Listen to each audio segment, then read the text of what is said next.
Buenos días o buenas tardes, me llamo Javier Guisández, soy coronel del Ejército del Aire, piloto con más de 5.000 horas de vuelo y quizá uno de mis más importantes orgullos es que he sido profesor personalizado de Su Majestad el Rey cuando él era príncipe de Asturias.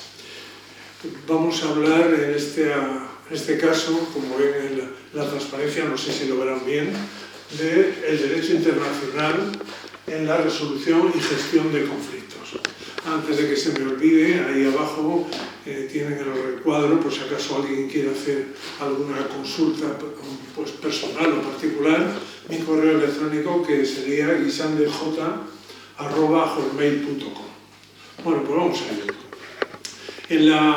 Muchas veces, yo creo que esta es una de ellas, el título de las conferencias o de las charlas pues ya nos dice no solo de lo que vamos a hablar, sino que incluso se adelanta un poco en las conclusiones. Aquí nos está diciendo, obviamente, que hay conflictos, segundo, que hay un sistema internacional y que ese sistema internacional pues, tiene unas herramientas, teóricamente, para la gestión y resolución de conflictos. Digo teóricamente pues porque a lo mejor estamos siendo un poco optimistas a la hora de hablar en este campo. Muchas veces escuchamos en los medios de comunicación la comunidad internacional condena, la comunidad internacional tomará medidas, esto no lo va a consentir la comunidad internacional. Pues dando clase en la universidad suelo decir que la comunidad internacional no tiene teléfono. O sea, nosotros no podemos marcar un número de teléfono y al otro lado nos va a salir alguien diciendo comunidad internacional, dígame. Y esto es más importante de lo que parece, porque la comunidad internacional, si la queremos definir, bueno, pues en matemáticas un conjunto, ¿cómo se define? Pues bueno, una serie de elementos que tienen una característica común. ¿Y cuál es la característica común de la comunidad internacional? Pues que la soberanía. Es decir, pertenecen a la comunidad o sociedad internacional todos aquellos estados soberanos, con independencia de que estén o no incluidos en Naciones Unidas. Bueno, pues ya que hemos hablado de esto de la sociedad o comunidad internacional, vamos a ver un poco las características que tiene, porque así entenderemos también un poco la capacidad que tiene de resolución o de gestión de conflictos. Por un lado, ¿quién pertenece a la comunidad internacional? Aquel que es sujeto de derecho internacional. Pero fíjense ustedes que la Convención de Viena no dice ¿cuántos países me tienen que considerar a mí como sujeto de la comunidad internacional? Puede ser 1 o puede ser 100. El caso es que es suficiente que yo pueda firmar un acuerdo internacional con otro Estado que es soberano. Tiene dos características teóricas, y es que todos los Estados tienen derecho a pertenecer. ¿Por qué? Por el mero hecho de ser estados, por el mero hecho de ser sujetos de derecho internacional. Y otra, que todos tienen el mismo peso democrático, que en el momento que hagamos una votación, pues dará lo mismo que, no sé, el voto del Principado de Andorra que el voto de Estados Unidos. Por eso decía yo que eran unas características un poco teóricas, por eso teórica está escrito en cursiva. Y tienen unas características reales. Como antes les decía, no tienen una representación efectiva. Si no hay un teléfono, no hay un director, no hay un gestor, no hay un jefe de la comunidad internacional con el cual pudiéramos hablar o el cual pudiera tomar decisiones para todos los demás. Y tampoco hay una obligación de reconocimiento de los estados. Como luego veremos, bueno, pues hay estados que son reconocidos por todo el mundo, como es el caso de España, hay otros estados que tienen problemas para que los reconozcan otros y otros que son reconocidos por muy pocos. En realidad hay una guerra de cifras. O sea, ahí les pongo que, por ejemplo, el Fondo Monetario Internacional reconoce a 184 estados. En cambio, la OACI, que es la Organización de Aviación Civil Internacional, ya reconoce a 191. En Naciones Unidas estamos 193. Pero fíjense ustedes, hemos ratificado los convenios de Ginebra 194, más de los de Naciones Unidas. Pero es que el Comité Olímpico Internacional reconoce a 206. y ya no diríamos la Federación Internacional de Fútbol, que reconoce a 211. Vamos a ver el caso particular de Naciones Unidas. En particular, en Naciones Unidas, en este momento somos 193 estados de número. Pero fíjense ustedes, hay al mismo tiempo 110 estados observadores, o mejor dicho, miembros observadores. 193 miembros de número y 110 miembros observadores. Existe, como ustedes saben, el Consejo de Seguridad y la Asamblea General. En la Asamblea General estamos todos. Y ahí pues, se verifica o se mantiene eso de que cada voto de un Estado vale lo mismo que el del otro.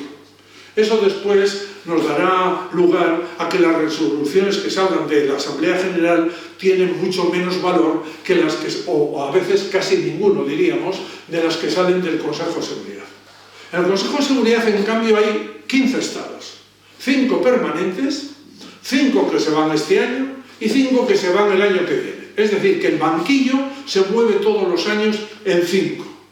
Pero esos 5 miembros permanentes, que ustedes seguro que lo saben, lo recordamos, que son Estados Unidos, que es la Federación Rusa, que es el Reino Unido, que es Francia y que es China.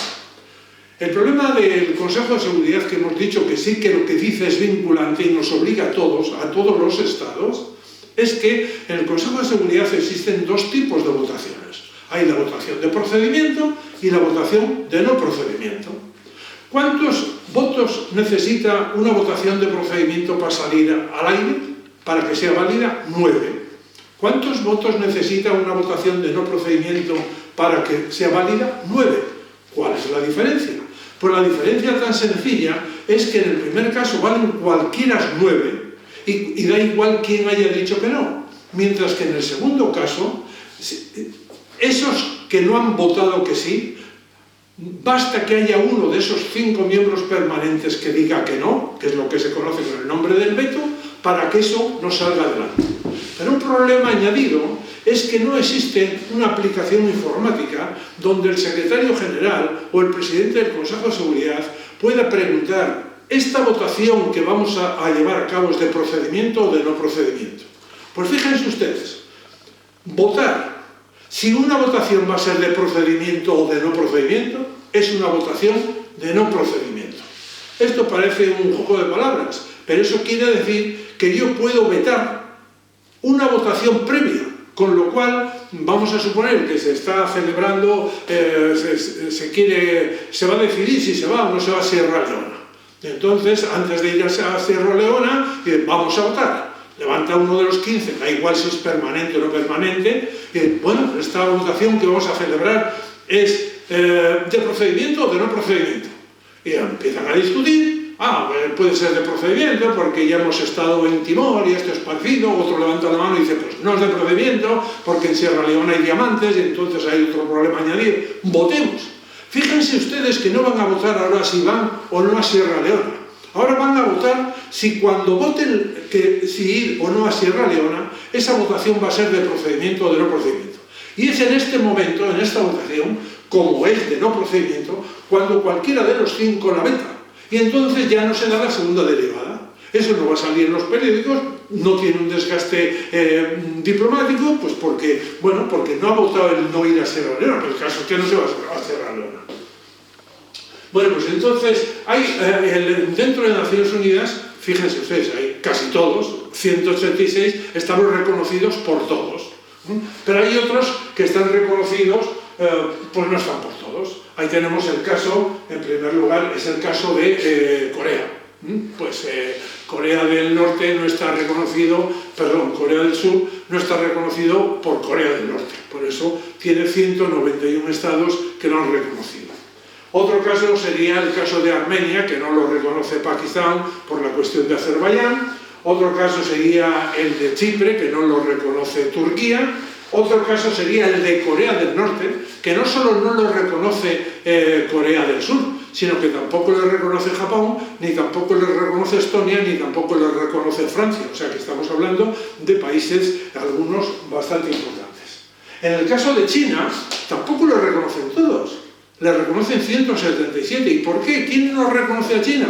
Pues todos aquellos países que reconocen a Taiwán. Y entonces, como que muchos de ellos están en América Latina, como esos países no reconocen a Taiwán, obviamente no pueden reconocer a la China continental.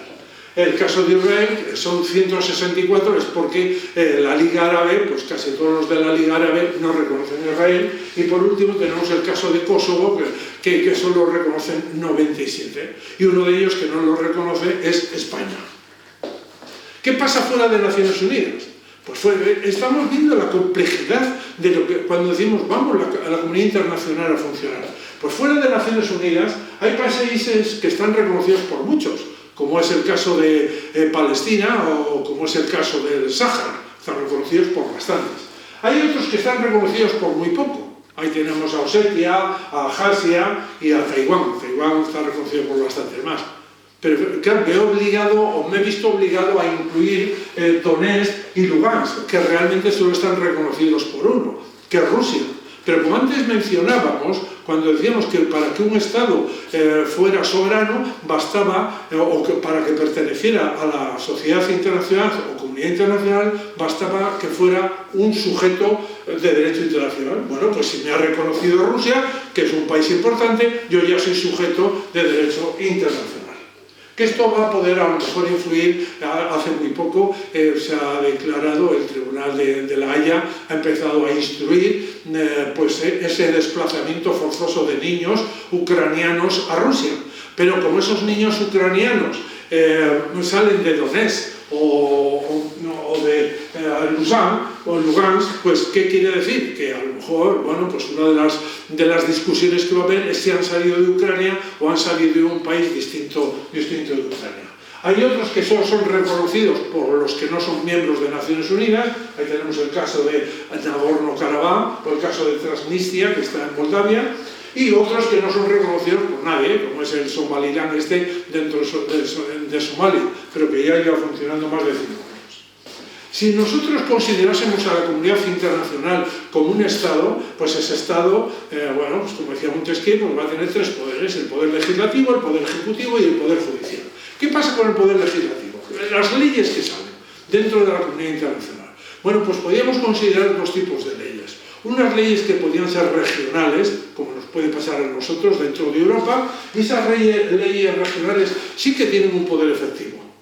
España hace un tratado bilateral con Francia, por ejemplo, para la defensa aérea, que después podía ser multilateral, que se apuntaran otros países. Y nos obliga a nosotros, nos obliga a los franceses, para cumplir ese tratado que hemos hecho, esa ley que hemos firmado. Existen otras leyes que salen del Parlamento Europeo. Y claro, el Parlamento Europeo por eso necesita solo mayoría simple. ¿Por qué simple está escrito en cursiva?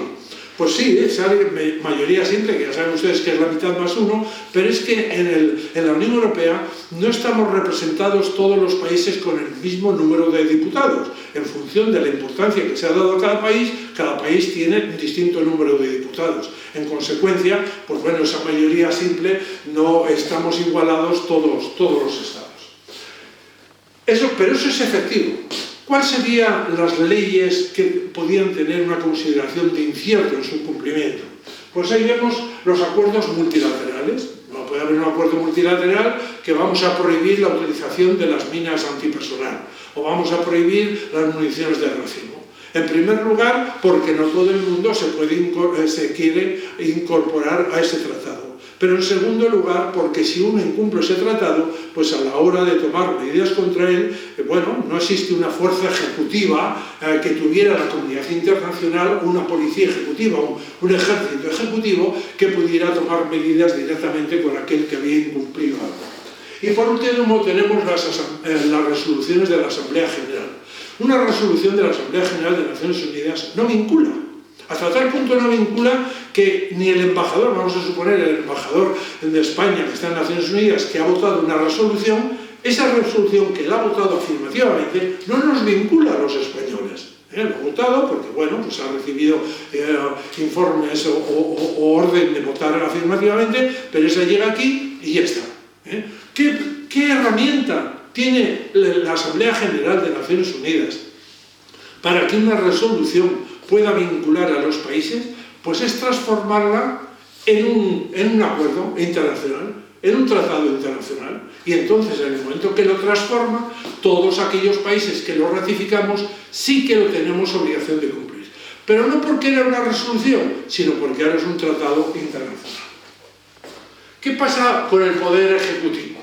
El poder ejecutivo, hay un poder ejecutivo efectivo, como acabamos de decir, que es el Consejo de Seguridad de Naciones Unidas.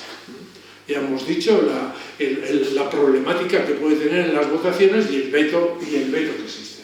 Y después hay un poder ejecutivo que podríamos considerar incierto. En nuestro caso, que pertenecemos a la OTAN, pues entonces tenemos lo que se llama el Consejo del Atlántico Norte, el NAC. Para nosotros, cuando digo nosotros me estoy refiriendo, por ejemplo, en el caso de España, cualquier país que pertenezca a la OTAN, en el momento que el NAC diera una orden, teóricamente actuaríamos. O sea, en la doctrina de la OTAN no figura que sea obligatorio que previamente se haya pronunciado Estados Unidos. Y ha sucedido, como por ejemplo en Kosovo, donde Estados Unidos no, quería decir el Consejo de Seguridad de Naciones Unidas. No es obligatorio que Naciones Unidas se pronuncie, basta que el NAC nos dé la orden. Hay que tener en cuenta que en el NAC están los presidentes y los jefes de Estado de cada uno de los países de la OTAN. Y otro, como antes hemos dicho, es la Asamblea General. Miren, en el año 1950, que estaba habiendo muchos vetos por parte de la URSS, pues la Asamblea General votó una cosa que se llama la Resolución Hutchinson. Y la Resolución Hutchinson viene a decir que ante una inoperancia permanente del Consejo de Seguridad, la Asamblea General podía tomar acción y llevar a cabo pues una operación en el exterior. Esto se ha llevado a cabo en 10 ocasiones, que ha habido esas se llaman sesiones especiales de emergencia en la Asamblea General. Ha habido 6 que las ha protagonizado miembros del Consejo de Seguridad, excepto la URSS.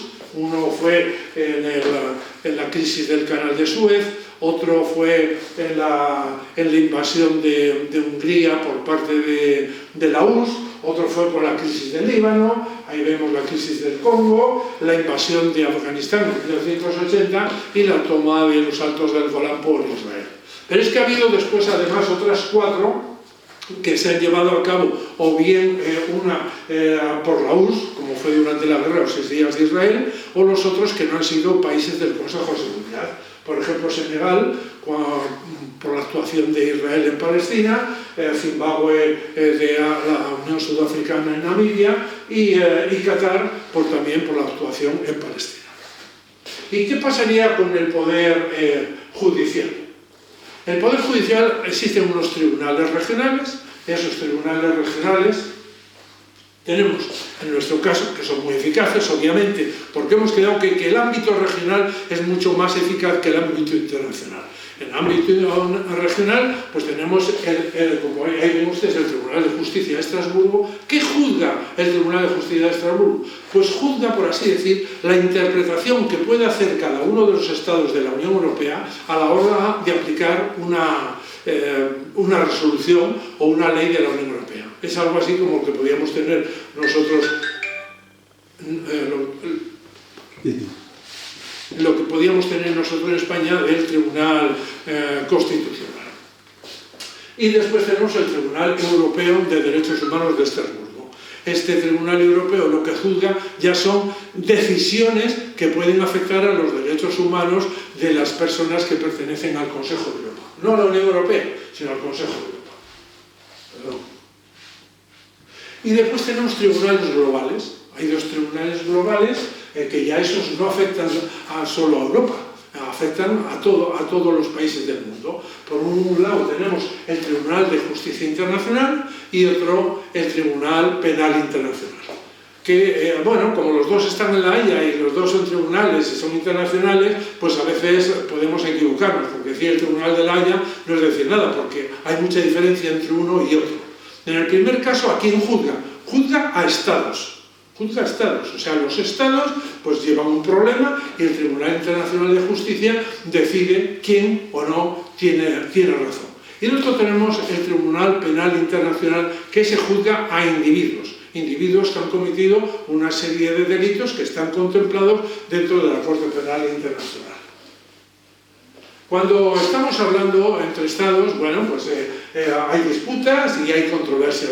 Naciones Unidas así lo interpreta. Dentro de las disputas están los litigios y dentro de las controversias las tensiones y las crisis.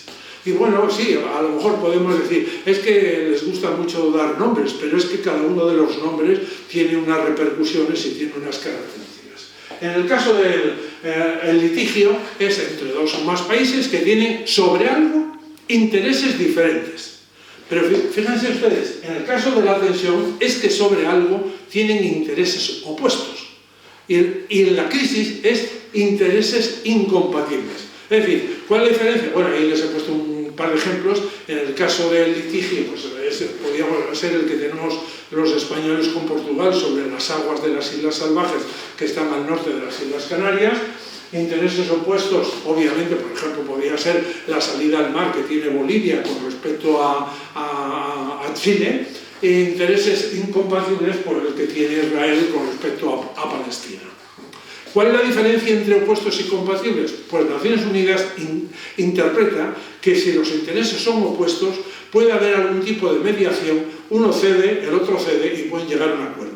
Mientras que cuando los intereses son incompatibles, lo normal es que dé lugar al siguiente escalón, que es un conflicto armado, o bien internacional o bien no internacional. Bueno, pues en el primer caso, o sea, Naciones Unidas media. ¿Cómo hace? ¿Hace de mediador o hace de árbitro? En el segundo caso, los dos primeros, tanto si estábamos hablando de la tensión o estábamos hablando del litigio, pueden llevar esos dos países su problema a la Corte Internacional de Justicia, ella se pronuncia y entonces obviamente le hacen caso. Y en el tercer lugar, como decíamos antes, va a dar lugar o bien a un conflicto armado internacional o un conflicto armado no internacional.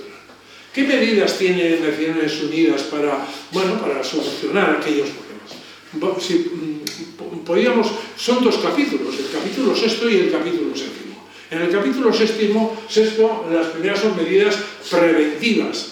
Esas medidas preventivas o convencionales, ¿por qué se llaman convencionales? Porque se deducen de los convenios que han firmado los Estados y se basan fundamentalmente en el derecho a la guerra, el jus ad bellum, y en el derecho para la paz, el jus pacem. ¿Qué intentan estas medidas? Minimizar los daños cuando sucede algún problema. El siguiente escalón serían medidas previas o diplomáticas, que ya lo que buscan es una distensión del problema, para que baje de nivel. Y entonces, bueno, estaría la mediación y el arbitraje. ¿Cuál es la diferencia entre mediación y arbitraje? Mediación es que si yo soy el mediador, intento poner de acuerdo a dos que están en un problema. Mientras que si soy el árbitro, yo voy a decidir quién tiene o no tiene razón y quién se va a llevar parte o no del asunto. Y por último tenemos las medidas alternativas o político-administrativas. Estas medidas ya son de rotura, ya pueden ser rotura de comunicaciones, rotura de relaciones diplomáticas, despliegues preventivos de unidades o incluso ejercicios de unidades en las fronteras.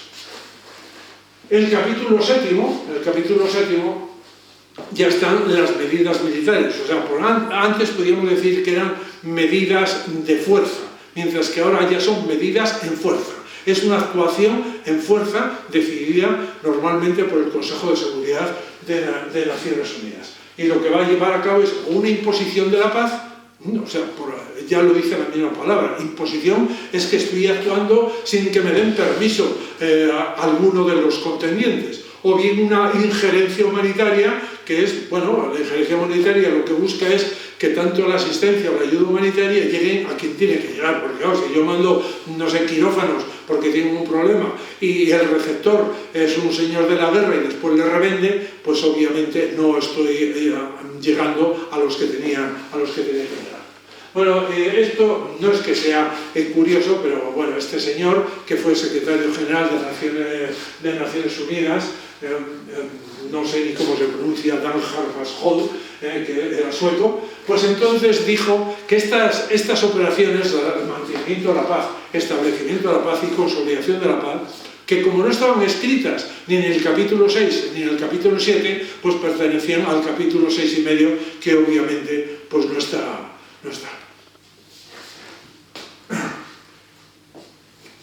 Vamos a terminar ya. Eficacia de las medidas. La eficacia de las medidas pues depende quién sea el sujeto, que va a ser el receptor, o dónde lo voy a aplicar. Entonces hay unos países que tienen realmente una capacidad directa para neutralizar las medidas. Como ahí vemos, pues bueno, pues tenemos el caso de los 5 miembros permanentes, que ya lo hemos hecho. Hay otros que tienen una capacidad indirecta, por fuerza, unos por su propia fuerza. ¿Y por qué? Porque tienen armamento nuclear. Ahí tenemos eso a Israel, tenemos a Corea del Norte, tenemos a India y a Pakistán. Pero otros que tienen también capacidad para neutralizar acciones porque son amigos de alguno de los del Consejo de Seguridad. Ahí hemos puesto pues 3 ejemplos, como puede ser eso, el caso de Israel y de Japón por parte de Estados Unidos, y el caso de Siria por parte de la Federación Rusa. Pero una vez que hemos decidido tomar medidas, bien que sea la Unión Europea, bien que sea Naciones Unidas, pues esas medidas van a ser no eficaces también un poco dependiendo de dónde las estoy aplicando.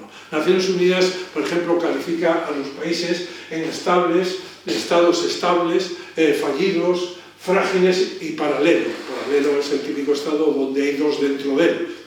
Pero no 2 estados, sino dos cabezas de dirección. Un ejemplo que antes se ponía era el de Pakistán, que sí, por un lado tenía la jefatura del Estado, pero por otro lado tenía el servicio de inteligencia, que era tan importante que neutralizaba al Estado, o que por lo menos tenía tanta fuerza como él.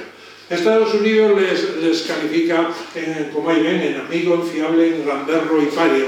Y la Unión Europea solo los calificamos en 2, en seguro o inseguro, porque eso va a depender de que podamos o no repatriar a los individuos.